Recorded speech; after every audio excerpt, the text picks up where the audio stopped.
Derrière ces barbelés, 260 hommes attendent leur exécution. Hank Skinner a été condamné il y a près de 20 ans pour le meurtre de sa compagne et des 2 enfants de celle-ci. Aujourd'hui encore, il affirme ne pas être coupable. Selon Skinner, des traces d'ADN non exploitées lors de son procès, ainsi qu'un blouson couvert de sang perdu par la police, pourraient l'innocenter. Mais après 21 ans passés dans le couloir de la mort, difficile de ne pas perdre espoir. Ça fait des années que je suis ici et l'État du Texas a tué 2 détenus qui, j'en suis sûr, étaient innocents.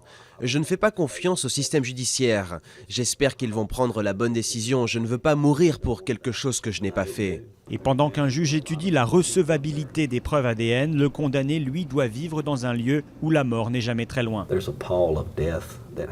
La mort est partout autour de nous ici. C'est une existence sombre.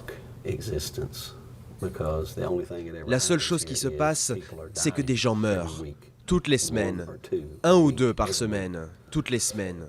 Certains disent que c'est ça la justice, mais je ne vois pas du tout les choses comme cela.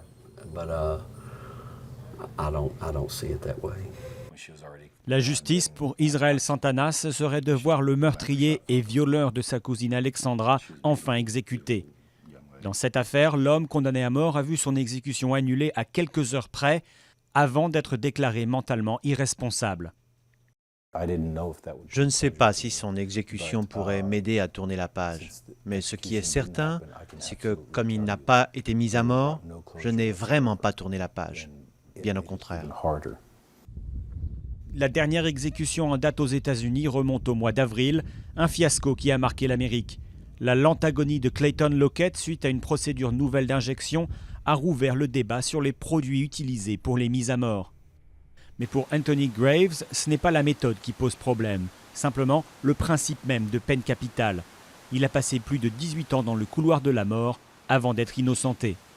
Quand on tue l'enfant d'une personne alors qu'elle n'a rien fait et qu'en plus on prétend représenter l'État, on ne peut pas faire ça. On ne peut pas assassiner ses propres citoyens parce qu'on pense que peut-être ils ont fait quelque chose. Quand on enlève la vie, eh bien on ne peut pas la rendre.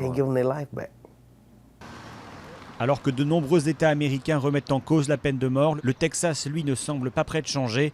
Le pénitencier d'Huntsville a la salle d'exécution la plus utilisée du pays.